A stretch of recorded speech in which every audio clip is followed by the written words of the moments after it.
everyone, very warm welcome to ITLS Academy। हमारा आज का लेक्चर है छना के बारे में हम पढ़ने वाले हैं। तो चलिए स्टार्ट करते हैं विद छना।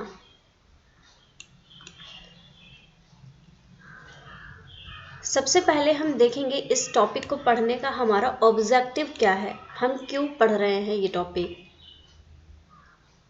तो हम ये टॉपिक पढ़ रहे हैं to learn the product description, इस प्रोडक्ट के बारे में जानेंगे।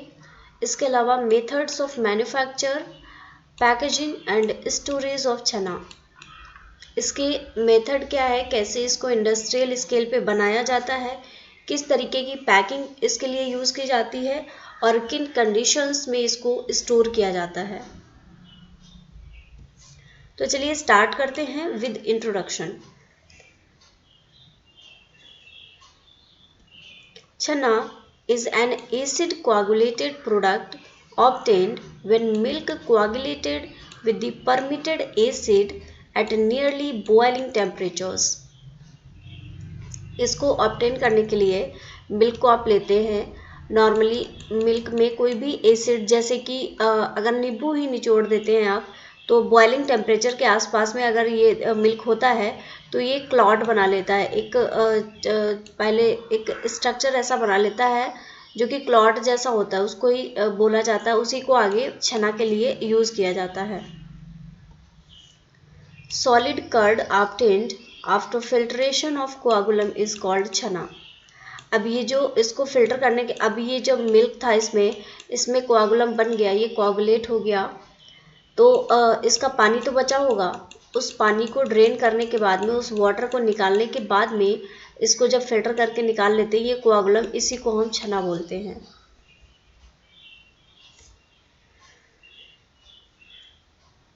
Food safety and standards regulation के द्वारा एक डेफिनेशन दी गई थी, वो कुछ इस तरीके से है, 2011 की डेफिनेशन है ये। Chhana as a product obtained from cow or buffalo milk or combination thereof by precipitation with sour milk, lactic acid और citric acid। ये एक ऐसा प्रोडक्ट है जो कि काऊ या बुफेलो किसी के भी मिल्क से बनाया जा सकता है, एज वेल एज इन दोनों के कॉम्बिनेशन से भी बनाया जा सकता है।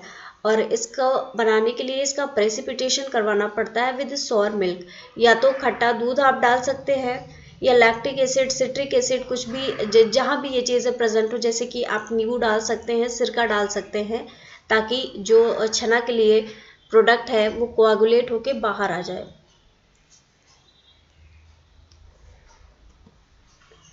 It should not contain more than 70% moisture. 70% से ज़्यादा मॉइस्चर क्या होता है, नमी या वाटर, तो ये 70% से ज़्यादा नहीं होना चाहिए। And it's milk fat content should not be less than that 50% on the dry matter basis. अब इसका जो फैट का कंटेंट है वो भी कम से कम 50% तक होना ही चाहिए।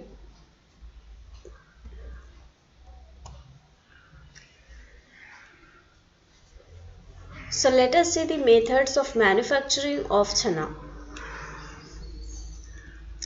एक जो डायग्राम ये दिखाया गया है, इसमें सारी चीज़ों को एक साथ में एक सीरीज़ में दिखाया गया है, जिससे कि आप इजीली समझ सकते हैं चीज़ें कैसे हो रही हैं। लेकिन इस डायग्राम को हम बाद में डील करेंगे, पहले हम प्रोसेस देखेंगे, क्योंकि आप जब यहाँ पे ये वर्ड्स देखेंगे, आपको अगर इनका मतलब ही नहीं समझ में आएगा तो फिर ये प्रोसेस समझने का कोई भी फ़ायदा नहीं बनता। तो चलिए सबसे पहले देखते हैं ट्रेडिशनल मेथड ऑफ मैन्युफैक्चर।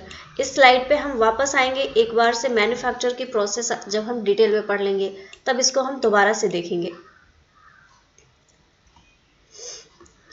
छना has been prepared by boiling about 20 to 40 liters of cow milk in an iron kadhai या कढ़ाई जिसको बोलते हैं, कुछ इस तरीके का स्ट्रक्चर होता है, उसमें इसको मिल्क को बॉईल किया जाता है और आयरन का लेते हैं ज़्यादातर टाइम। एसिडिक वे, प्रीवियस डे वे, जो कि एक दिन पहले ही रख दिया जाता है, उसको लेते हैं। Added to boiling hot milk. अब इसको बनाने के लिए जो कढ़ाई में आप मिल्क को खौला रहे हैं, बॉइलिंग मिल्क है, उसमें इसको ऐड किया जाता है। It serves as a coagulant with continuous stirring till the completion of the coagulation. अब ये जो होता है ये कोआगुलेंट की तरह वर्क करता है। कोआगुलेंट क्या होता है? कोआगुलेंट कोई भी ऐसी चीज़ जो कि अगर आप किसी चीज़ में डालते हैं तो वो दो चीज़ों को अलग कर दे, सॉलिड पार्ट को अलग कर दे और लिक्विड पार्ट को अलग कर दे। तो दूध के केस में भी ऐसा ही होता है। जब आप खौलते हुए दूध में या मिल्क में जब डालते हैं इसको, तो वो उसका फैट जो मिल्क वाला पोर्शन है उसको अलग कर देता है, वाटर वाले पोर्शन को अलग कर देता है। और इस प्रोसेस के लिए आपको तब तक इसको चलाना रहता है जब तक कि ये कोआगुलेशन कंप्लीट ना हो जाए।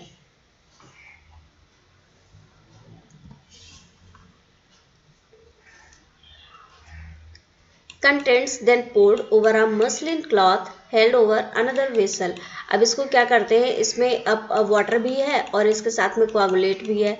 तो ऐसा नहीं होता कि सारा एक साथ में ही कोआगुलेट हो जाए, छोटे छोटे मास के फॉर्म में होता है। तो इसको किसी और वेसल में छाना जाता है और छानने के लिए एक ऐसा कपड़ा लगाते हैं जो कि जिसमें से बहुत सारे छेद छेद से होते हैं, जो छन्नी जैसा कपड़ा होता है वैसा लगाया जाता है ताकि इसको आसानी से छाना जा सके, ताकि वाटर नीचे आ जाए और ये जो कोआगुलेट है ये सारा एक जगह पे ऊपर इकट्ठा हो जाए। Poured over a muslin cloth held over another vessel, whey will be collected in that vessel. अब ये जो है वे है, जो इसका वाटर है वो कलेक्ट हो जाएगा वेसल में और बाकी जो कोआगुलेट है वो जो आपने कपड़ा लगाया है छानने के लिए उसमें वो इकट्ठा हो जाएगा। Muslin cloth containing curd mass is hung to further drain out the whey. अब ये जो क्लॉथ में कोआगुलेट आपको आ गया है, इसको फिर कुछ देर के लिए लटका दिया जाता है ताकि इसमें जो बचा हुआ वाटर है वो भी निकल जाए। ये जिस मेथड की हम बात कर रहे हैं ये है ट्रेडिशनल मेथड। इस मेथड का यूज़ घर पे भी किया जाता है। नॉर्मली अगर आप चाहें छन्ना बनाना तो इस तरीके से आप बना सकते हैं। तो ये तो है ट्रेडिशनल मेथड। अब देखते हैं mechanised system for chhana making.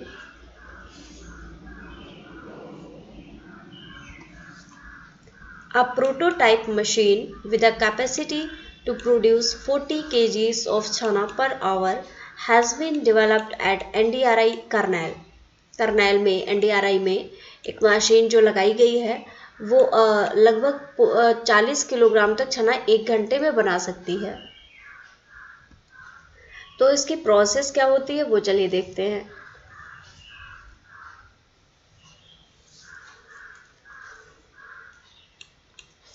The standardized cow milk is pumped from the balance tank of 250 liters of milk per hour to an injection chamber where culinary live stream at 1 kg per centimeter square pressure and at the rate of 65 kg per hour is directly injected into the milk. अब क्या किया जाता है, जो milk होता है काऊ milk उसको लिया जाता है। ये जो डेटा है, डेटा आप याद भी रख सकते हैं, नहीं भी याद रख सकते हैं, इसका ज़रूरत नहीं है क्योंकि आपको प्रोसेस समझना है। ये एक रेफरेंस के लिए डेटा दे के रखा है। तो काऊ मिल्क को लिया जाता है, उसके बाद में उसको उस चैम्बर में डाला जाता है जिसमें कि छना बनाना है। अब इसमें स्टीम मिलाई जाती है। अब स्टीम के साथ में पहले मिल जाता है स्टीम का यहाँ पे कुछ रेफरेंस रेंज में प्रेशर और इसका रेट लिया गया है कि किस रेट से और किस प्रेशर की स्टीम आके मिक्स की जाएगी। अब क्या होता है, the steam gets completely condensed in milk and the temperature is raised to 90 to 95 degree centigrade. जब स्टीम है, ऑब्वियस सी बात है स्टीम का टेम्परेचर बहुत ज़्यादा होता है, लगभग 100 डिग्री के आसपास होता है। तो ये स्टीम कम्प्लीटली मिक्स हो जाती है, कंडेंस हो जाती है मिल्क में। और जब ओवरऑल टेम्परेचर की बात करें तो इसका टेम्परेचर लगभग 90 to 95 डिग्री तक पहुंच जाता है।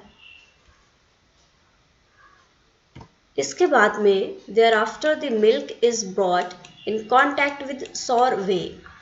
अब इसके बाद में सॉर वे या फिर जो भी कोई एसिडिक चीज़ वहाँ पे यूज़ की जा रही है उसके कांटेक्ट में मिल्क को लाया जाता है ताकि उसका कोआगुलम बनाया जा सके। The quantity of which is regulated in proportion to the rate of milk flow। अब ये जो कांटेक्ट कराया जा रहा है इसका ऐसा नहीं है इसमें ऐसे डायरेक्टली इन्होंने मिला दिया, ऐसा नहीं करते हैं।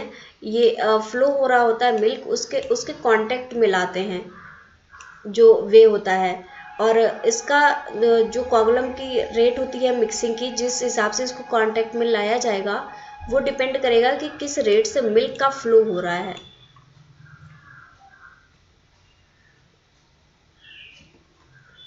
The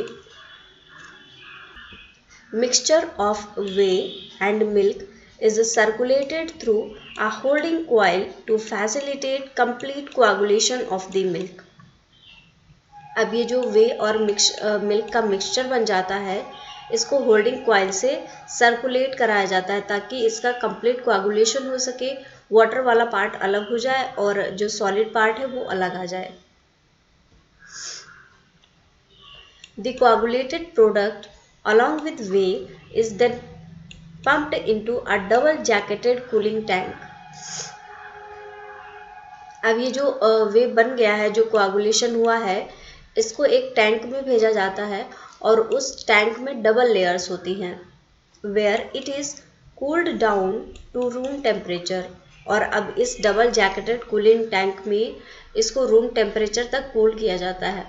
टेम्परेचर नॉर्मल रखा जाता है, टेम्परेचर का रेंज बहुत ज़्यादा नहीं होता, जैसा कि आपने प्रीवियस प्रोडक्ट्स में देखा था कि इसको बहुत ज़्यादा कूल किया जाता है, किसी को 9 डिग्री तक, किसी को 5 डिग्री तक, लेकिन इसको रूम टेम्परेचर तक ही कूल किया जाता है। Finally the product is taken to mechanical strainer. अब एक स्ट्रेनर होता है, अभी जो हमने ट्रेडिशनल मेथड देखा उसमें हम एक मसलिन क्लॉथ यूज़ कर रहे थे जिसमें कि छोटे छोटे से छेद थे, इस तरीके का कोई कपड़ा यूज़ कर रहे थे। लेकिन जब आप डेयरी में हैं, जब आप इंडस्ट्री में हैं, तो वहाँ पे इस तरीके का कपड़ा नहीं यूज़ करके एक मैकेनिकल स्ट्रेनर को यूज़ किया जाता है जो कि इसमें हेल्प करता है इस प्रोडक्ट को स्ट्रेन करने में। अब ये जो स्ट्रेनर होता है it is also a double jacketed mechanical strainer, इसमें भी डबल जैकेट होती है। इसके अलावा a double jacketed inclined sieve, एक छन्नी जैसी लगी होती है where it is drained thoroughly. अब कुछ इस तरीके से होता है, डबल लेयर का है और इसमें कुछ इस तरीके से छन्नी है, छोटे छोटे से होल होते हैं। अब यहाँ इसको पूरी तरीके से इसको यहाँ पे छान लिया जाता है। Chana with 55 to 65% moisture is discharged through the outlet and collected in the container। अब ये जो चना है तैयार हो गया है, यहाँ पे कलेक्ट हो गया है, इसको फिर कलेक्ट कर लिया जाता है आउटलेट पाइप से, इसको डिस्चार्ज करके कंटेनर में कलेक्ट कर लिया जाता है। Drained whey is transferred to a holding tank for soaring for subsequent use. अब जो ये छना तो हमने यहाँ पे निकाल लिया है, जो इसका वाटर है, जो वे बचा हुआ है, उस वे को भी कलेक्ट कर लिया जाता है ताकि आगे जब अगली बार उसको किसी दूसरे तरीके से जब छना बनाना हो दूसरी बार, तो ये जो वे है इसी को, क्योंकि ये ऑलरेडी एसिड के कांटेक्ट में आ चुका है तो ऑब्वियस सी बात है कि ये भी सॉर हो चुका है, तो अगले यूज़ में इसी को यूज़ कर लेते हैं ताकि इसी के हेल्प से छना बनाया जा सके।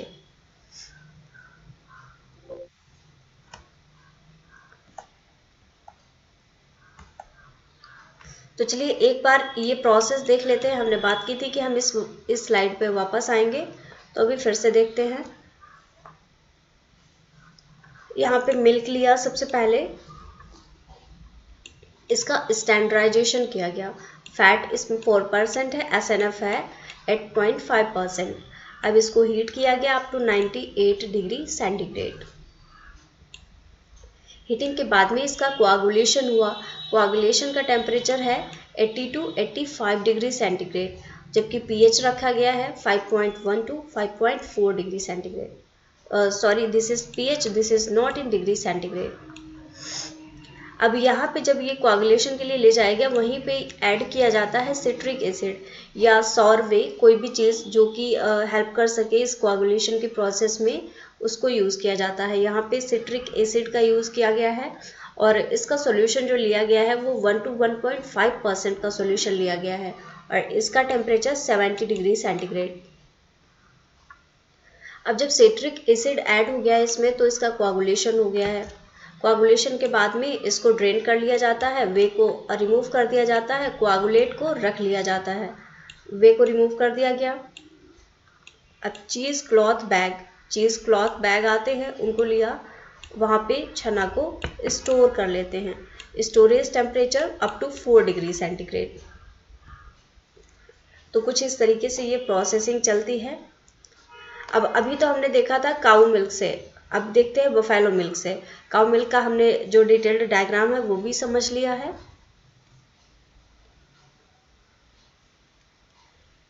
प्रिपरेशन ऑफ चना फ्रॉम बफेलो मिल्क।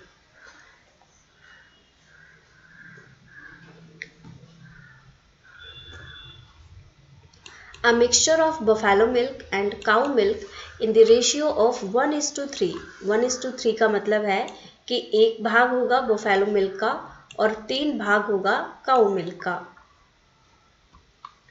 Yields चना with soft body and smooth texture। अब ये दोनों का मिक्सचर बना के जो चना बनाया जाता है वो काफ़ी सॉफ्ट होता है और इसका टेक्सचर बहुत ही स्मूथ रहता है। With features suitable for rasgulla and sandesh preparation। Addition of mixture of sodium diphosphate and disodium phosphate followed by storing the hot milk for some time before precipitation produces a soft chana।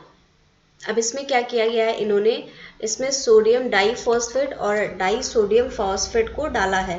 अगर 100 litre का छना बना रहे हैं तो 75 ग्राम डाला है पर 100 लीटर और इसको जो डाइसोडियम फॉस्फेट है इसको 58 ग्राम पर 100 लीटर पे डाला गया है।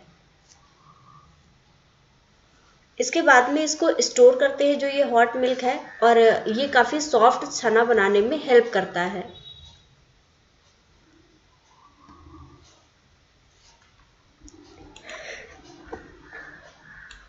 अब अगला आता है सोडियम सिट्रेट। सोडियम सिट्रेट का भी कुछ काम होता है, यहाँ पे देखते हैं। Sodium citrate converts some of the insoluble calcium into soluble salt.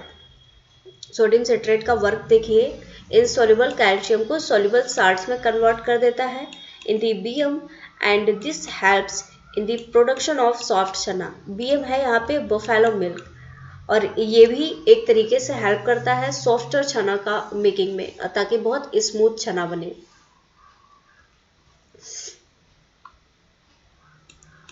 Dilution of buffalo milk standardized to 4% fat with notable water, that is 30% of milk after boiling and coagulating at 70 degrees centigrade using 0.5% citric solution produces chana good for sandesh making।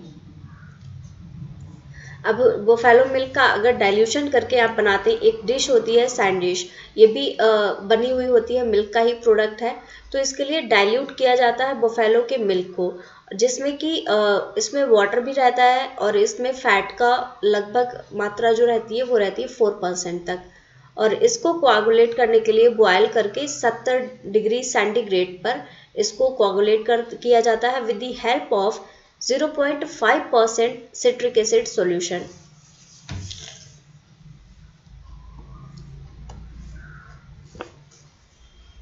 अब देखते हैं कुछ factors होते हैं जो कि influence कर सकते हैं छना मेकिंग को। तो कौन कौन से ऐसे फैक्टर्स हैं जो कि इन्फ्लुएंस करेंगे। सबसे पहला है टाइप ऑफ मिल्क। मिल्क का क्या टाइप है, ये कैसे इन्फ्लुएंस करेगा, चलिए देखते हैं।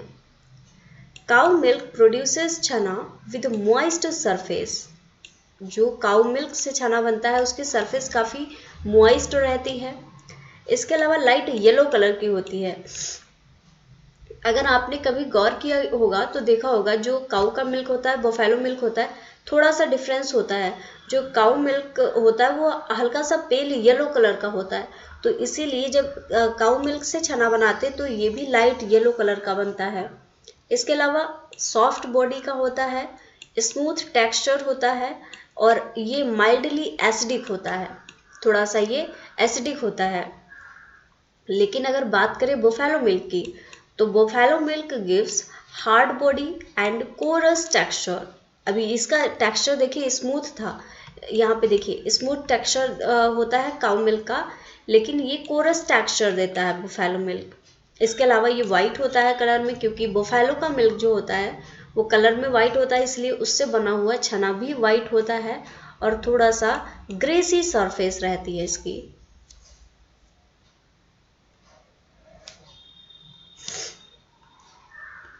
अगला फैक्टर है quality of milk. Quality of milk में कई चीज़ें आती हैं, जैसे कि फैट है, एसिडिटी है। तो सबसे पहले हम देखने जा रहे हैं fat level. Minimum 3.5 to 4% fat in cow and 5% fat in buffalo milk gives a satisfactory body and texture in chana। तो फैट कंटेंट जो होता है काऊ मिल्क में कम होता है, 4% होता है, और बुफेलो मिल्क में थोड़ा सा ज़्यादा फैट कंटेंट होता है, अप टू 5% तक। और अच्छे टेक्सचर के लिए इतना तो कंपलसरी है, इतना तो होना ही चाहिए। Lower than 3.5% fat leads to hard body. अगर फैट का जो अमाउंट है वो 3.5 से कम होगा in the case of cow, तो ये जो छना बनेगा इसकी बॉडी सॉफ्ट नहीं रहेगा, हार्ड बॉडी वाला ये छना बनेगा। एंड कोरस टेक्सचर, ये लगभग बुफेलो मिल्क की तरह ही बन जाएगा। Where higher fat level results in greasy surface. अगर फैट का लेवल ज़्यादा रहेगा तो ग्रेसी सरफेस और स्मूथ टेक्सचर का छना बन के तैयार हो जाएगा।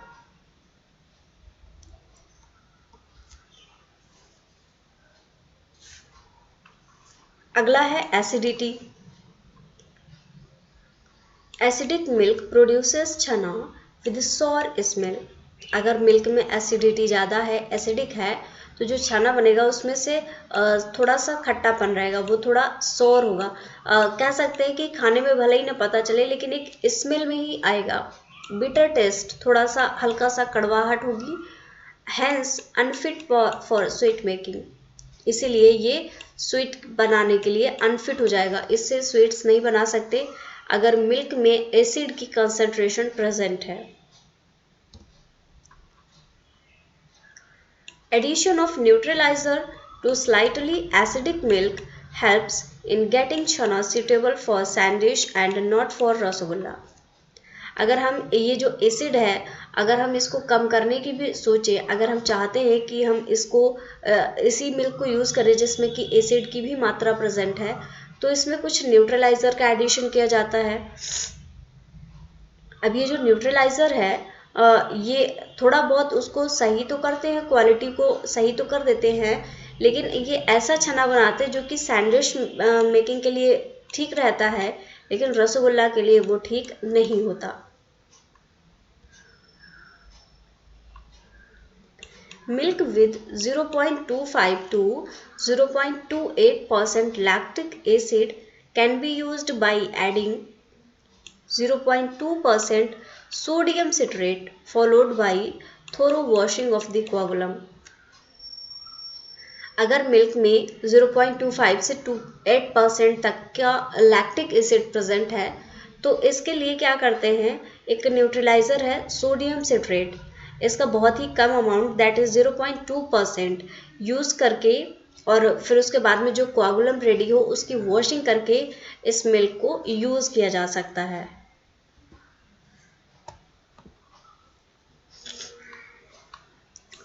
Type, strength and quantity of coagulant. Type के बेस पे अगर बात करें, organic acids like citric acid, lactic acid, or their salts, that is calcium lactate, tartaric acid, sorbate are normally used. ये इस इतने टाइप के ये एसिड या सॉर्वे ये चीज़ें नॉर्मली यूज़ की जाती हैं। इसके अलावा लैक्टिक एसिड प्रोड्यूसेस ग्रैन्युलर चना। अगर लैक्टिक एसिड का यूज़ किया जाता है तो ग्रैन्युलर चना बनता है। ग्रैन्युलर का मतलब कुछ ग्रैन्यूल्स जैसे प्रेजेंट होते हैं। और ये जो चना होता है it is suitable for rasgulla making. Citric acid gives pasty texture. अगर सिट्रिक एसिड का यूज़ किया जाता है तो टेक्सचर जो होता है वो थोड़ा पेस्टी के जैसा होता है, suitable for sandwich making. However citric acid can also be used for making चना, सुटेबल फॉर रसगुल्ला। हालांकि सिट्रिक एसिड को रसगुल्ला मेकिंग के लिए भी सुटेबल चना बनाने के लिए यूज़ किया जा सकता है। अगला आते हैं स्ट्रेंथ पे। Low acid strength, that is 0.5%, results in very soft body and smooth texture, suitable for rasgulla but unsuitable for sandwich making. अगर एसिड का स्ट्रेंथ लो है तो ये रसगुल्ला बनाने के लिए बहुत सही रहेगा क्योंकि इसमें काफ़ी soft bodied and smooth texture वाला रसगुल्ला बनेगा, लेकिन इसका यूज़ सैंडविच मेकिंग के लिए नहीं किया जा सकता। The optimum strength of coagulant should be between 1 to 2% citric और lactic acid। अब जो coagulant है जो ऐड किया जा रहा है उसकी स्ट्रेंथ होनी चाहिए 1 to 2% तक to produce good quality chana suitable for making both rasgulla and sandwich।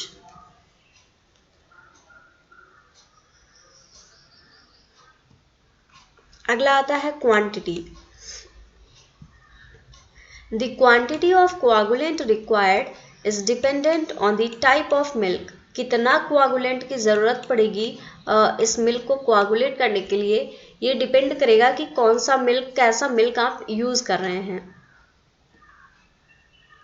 Generally 2 to 2.5 gram of citric acid per kg of fresh milk and 2.5 to 3.9 grams of lactic acid and 6 to 12 gram of calcium lactate per kg are required individually for complete coagulation। अगर 1 kg की बात करें, 1 kg milk की बात कर रहे हैं तो उसमें लगभग अगर सिट्रिक एसिड आप डाल रहे हैं तो 2 to 2.5 ग्राम तक चलेगा, लेकिन इसके अलावा 2.5 to 3.9 ग्राम तक लैक्टिक एसिड और 6 to 12 ग्राम तक कैल्शियम लैक्टेट आप डाल सकते हैं अगर बात करें 1 kg ऑफ मिल्क की फॉर दी कोआगुलेशन। ये जो भी जो अमाउंट दिया गया है ये एसिड के स्ट्रेंथ के बेस पे दिया गया है। जो ज़्यादा एसिडिक है उसकी स्ट्रेंथ कम ज़रूरत पड़ती है, जो कम एसिडिक है उसकी स्ट्रेंथ ज़्यादा ज़रूरत पड़ती है। आगे देखते हैं सेल्फ लाइफ की। Chhana is an extremely perishable food product due to its high moisture content. Perishable का मतलब होता है इजिली डिग्रेडेबल, बहुत जल्दी डिग्रेड होने वाला, क्योंकि इसमें मॉइस्चर बहुत होता है इसलिए ये जल्दी ही डिग्रेड हो जाता है। At room temperature it does not keep good longer than a day. अगर रूम टेम्परेचर पे इसको रखा जाए तो ये एक दिन से ज़्यादा नहीं टिकेगा। Under refrigeration the shelf life can be extended up to 6 days। अगर रेफ्रिजरेटर की बात करें तो लगभग 6 दिन तक आप इसको सुरक्षित रख सकते हैं।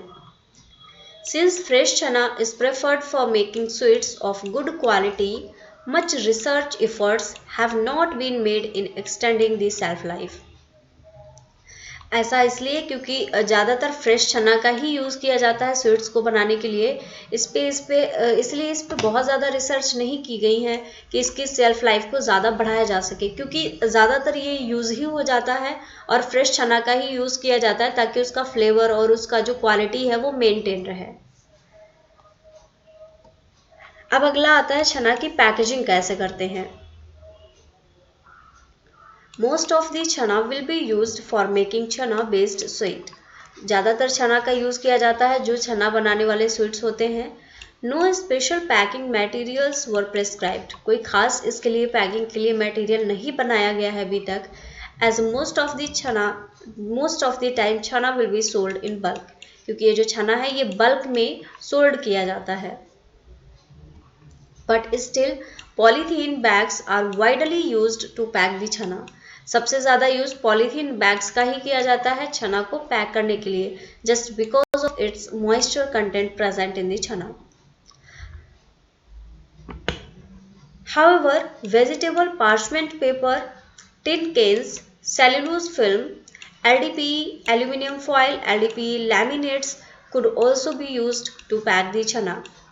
ज़्यादातर पॉलीथीन का यूज़ होता है, लेकिन still parchment paper, cellulose film, tin cans, इन सारी चीज़ों को भी यूज़ किया जा सकता है फॉर द पैकेजिंग ऑफ चना।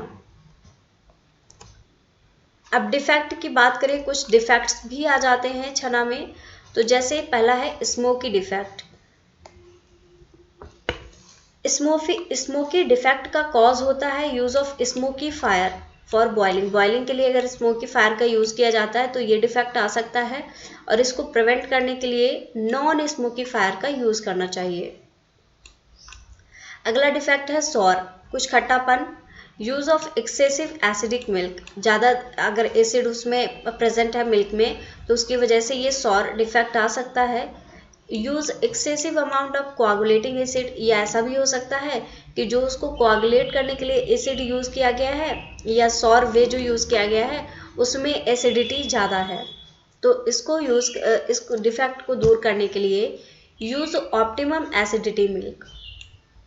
ज़्यादा एसिडिटी वाला मिल्क नहीं यूज़ करना चाहिए, ज़्यादातर फ्रेश मिल्क को यूज़ करना चाहिए। अगला आता है रैंसिड। रैंसिडिटी का कॉज होता है fat hydrolysis due to lipase action during storage. Rancidity में क्या होता है, जो फैट कंसंट्रेशन प्रेजेंट होती है वो ब्रेक डाउन होने लगता है, उसका हाइड्रोलिसिस होने लगती है।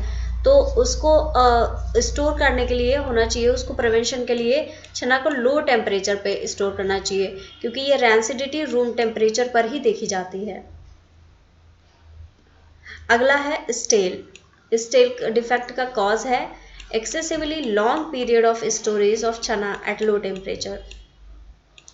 अब बहुत ज़्यादा टाइम तक भी अगर आप इसे लो टेम्परेचर पे रखते हैं तब भी एक डिफेक्ट आता है, उसको नाम दिया जाता है स्टेल। और इस डिफेक्ट को हटाने का जो प्रिवेंशन है वो है अर्ली यूटिलाइजेशन। इसको बहुत टाइम तक स्टोर करके नहीं रखना चाहिए, जल्दी से जल्दी यूज़ कर लेना चाहिए। So thank you very much guys for watching this session. अगर आप इस कोर्स को ज्वाइन करना चाहते हैं तो लिंक आपको डिस्क्रिप्शन में मिल जाएगा, आप वहाँ से जाके कोर्स को ज्वाइन कर सकते हैं। Follow ITLS Academy on various social media platforms. Thank you for watching. Like this video, share with your friends, and also subscribe to our YouTube channel. Thank you very much everyone.